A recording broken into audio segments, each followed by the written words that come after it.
Yo, so in this video we're going to be squeezing in some maintenance related items that we weren't able to get around to in the last video because we got a little bit caught up in the diagnosis process trying to figure out what the root cause was for some repeat oiling issues I've been having over the last year or two. So in the last couple of days I've been able to connect with a couple of guys who are way smarter than I am and have way more experience in kind of diagnosing this type of stuff. I'm going to give you a quick refresher on what we found in the last video and what we're going to be doing today. So in the last video you saw me pull the valve cover off because basically the problem I was having was spark plug tube number 4 closest to the firewall had oil leaking into it. And so that's normally a pretty easy fix because you can see that there's a gasket in here. And this is the gasket that's responsible for keeping oil from baffling into the tube. So I'll flip the valve cover over to kind of give you a better idea as to what we're talking about. Generally what you're supposed to do is you pop these guys off, you make sure the new ones are nice and supple and soft, and then you make sure that they're seated properly in this little cavity, and then done deal. That's pretty much it. Now normally that would be the fix if I hadn't already done that. You can see that they're nice and soft, they're installed well, they're flush with this little cavity. So the question now is, why aren't they sealing, you know? So I thought, maybe it's not the gasket, maybe the leak is coming from somewhere else. So the next possible culprit would be this. This is the ignition coil for cylinder number 4. This sits in the exact same tube that I'm talking about. And you can see that there's a little pinch in the gasket just underneath it, which I thought I was like super keen for catching because it's not pinched until you kind of look under the actual ignition coil. Additionally, this guy spins. See, I don't know if you can see that, but like this little cup section of the ignition coil spins, and I don't know if it's supposed to do that, but the other 3 didn't. So I thought, okay, new coil pack, we're done. So that's what I've done here. So here I bought a brand new OEM spec Denso replacement coil pack, and then I thought, okay, cool, this is probably all I need to be done. But the more I thought about it, the less it made sense to me, because if you look at the orientation of the coil pack and how it sits on the valve cover, it doesn't prevent oil from baffling into the spark plug tube. Because if you come back to the valve cover, what I wasn't doing is I wasn't evaluating them correctly. And Memo, you were the one that actually told me that if you pull this guy inside out, then you can see what the actual health of this is. And it's funny because once you pull this guy out, you can see that, boom, there you go. See? There's actually a tear in the gasket that I wasn't seeing the first time because I wasn't pulling the gasket apart wide enough to separate this little crease that we have in there. So here's me pulling it apart. Super visible, right? Super visible, really easy to tell. But now if I put it back, it's really easy to miss, right? I'm gonna do my best to pull this out, and now you can see that there's a real separation in the gasket, but who would have thought, right? And Fernando, you actually helped me understand that that's gonna be enough reason for oil to seep into the tube. So what I've done is I've gone out and I've bought 4 new tube seals that we're gonna be replacing in the valve cover today, and then we're gonna pop this guy on and we should be good to go.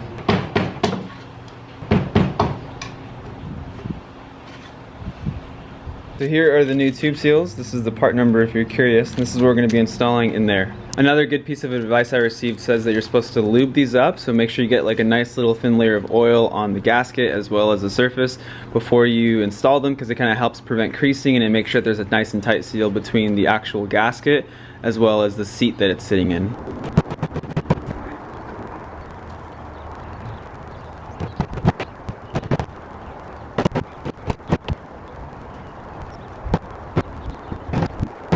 Update number 1 went in perfectly. I think that's a really good seat. Number 2, I pressed in too far. It's crooked now, and I don't know if that's okay or not.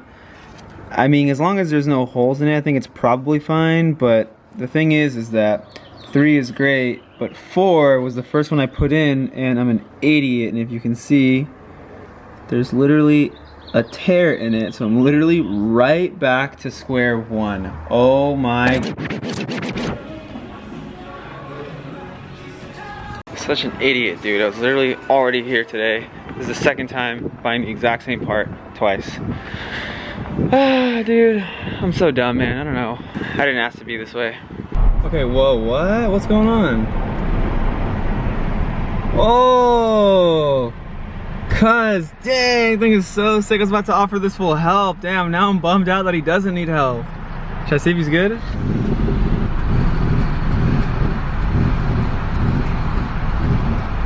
Oh, dude. Oh, I'm like bummed out he didn't need help, man. That would have been so cool to help him out. Dang. Dude, so clean. He took off in that thing, man. Those things are zippy. Look at him. So cool. Okay, so back again with more new parts. I'm gonna try this again and hopefully I don't mess it up a third time.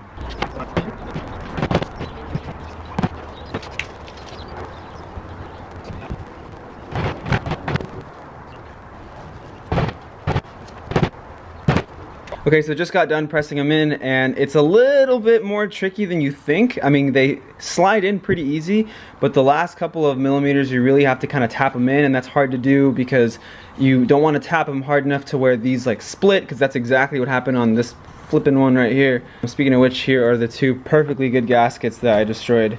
This is like, dude, this is like 10 bucks. I mean, whatever, but ugh. But happy with how this is turning out. These are looking really good. This valve cover gasket I'm actually not going to be replacing because it's legitimately perfect and it wasn't leaking before, so this is perfect as far as I'm concerned. So I'm actually not going to be replacing this today. For my next trick, I'm actually going to show you one more maintenance item that you actually might not know about. So a lot of people actually aren't aware that there's an O-ring on the underside of the oil cap, and as you can see, mine actually has a gouge right here. I'm not 100% sure why, but this is the reason why I've been kind of seeing a little bit of oil seepage kind of here on the outside of where the oil cap rests on top of the valve cover, and it's because of this O-ring. So this is the new O-ring. Here's the part number for it if you want to check it out. Sorry, I kind of sliced it open, but that is the original packaging for it, and it's for this O-ring right here.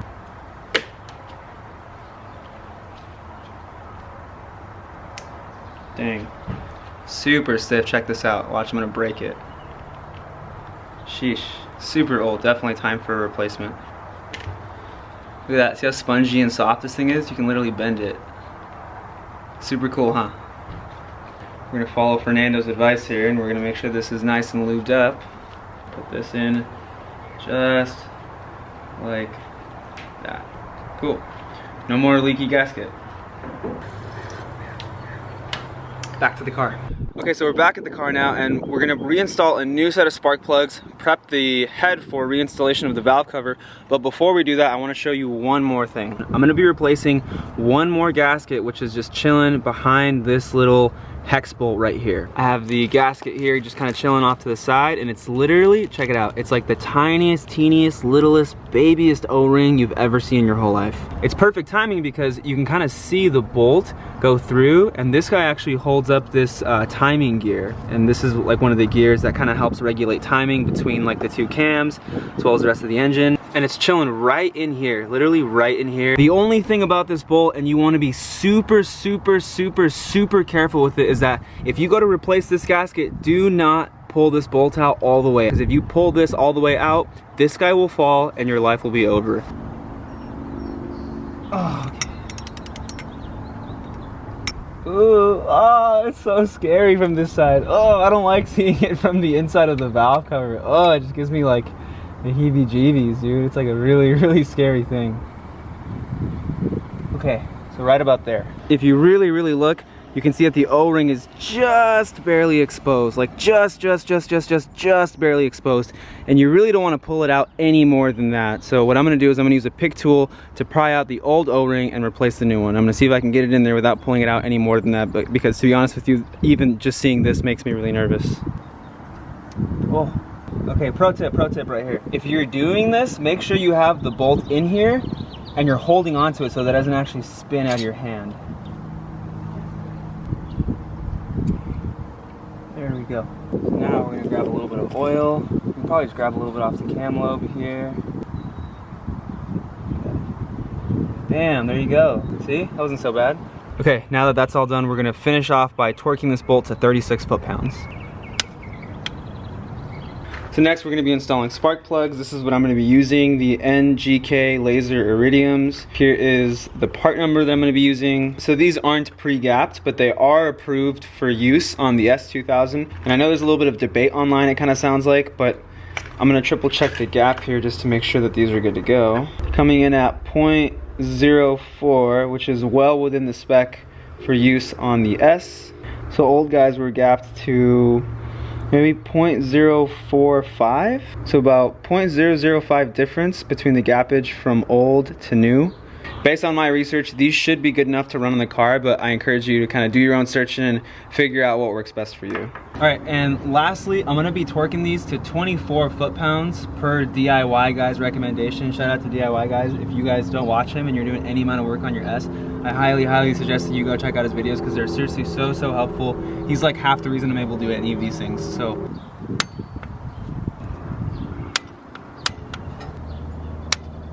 Okay, so one recommendation per the homie Fernando was to be really careful when reinstalling the valve cover, because during reinstallation it's possible that you'll tear this guy, and I really please God don't want to tear this. And where you'll tear it is on the actual tube. So you want to make sure that you're as linear as possible and just right on point when you go to set the valve cover down on top of the head here. Another thing he told me to check for was to make sure that there aren't any random burrs on the tube, and it doesn't look like anything is there. Give it a quick feeler, make sure that that's not the case. These all look good, you know? These all look pretty good. Okay, cool, game time. I'm also gonna put a little bit of oil on the actual spark plug tube itself. Hopefully that kind of helps it just sort of slide right over. Whew! All right, let's do this. All right. Oh, okay, it's not working. All right, something's not working here. And oops. Okay, cool. All right. Okay, so we've just fitted the valve cover, and let me show you really quick what I'm tripping on, because this is what I was talking about. You can see that the tube seal has been fitted just around the tube, which makes sense, right? That's where it goes, but it's a little harder because the opening on the seal is obviously smaller than the outer diameter of that spark plug tube on purpose so that it seals, but that makes it a little bit more tricky to fish in, right? So what you have to do is you have to grab something, either a tool, or you just have to be really finessing with your hands to kind of get the seal around the tube and make sure that you don't have any gaps or you don't have any overlapping of the seal over top of the tube. So this is what it should look like when you're done. So last but not least, we have our oil cap. Throw this guy on. New gasket. Oof. Oh, that's so satisfying. With a new gasket, you don't have to like tighten it super crazy because it's doing a better job of sealing. Cool, man. I think that should be it. This should be Cherry now, so I'm gonna clean up and then we're gonna give her her first start, I guess. I'm like scared to start the car, man. I don't know.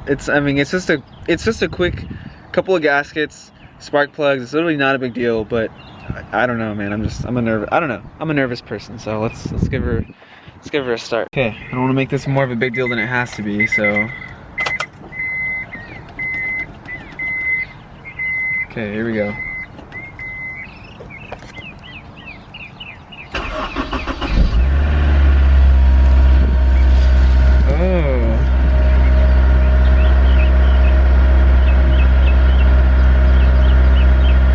I think we're good.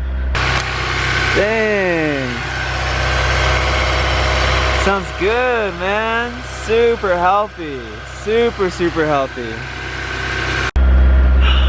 So dumb, dude. I'm so proud of myself over like the dumbest stuff. It's just a couple of gaskets and spark plugs, but I don't know. Okay, so I think the next step is taking this car for a quick rip and just making sure that everything is what it's supposed to be. But I'm gonna end the video here and say thank you so much for checking this out, man. Like I guess I just want to say really quickly that the support on the last couple of videos has been literally so insane, man. Like the messages are so cool, so cool. It's so cool, man. It literally is so cool. And this whole channel, you know, the last couple of videos, I mean, you might have noticed if you've been following along, I've been coming out really consistently.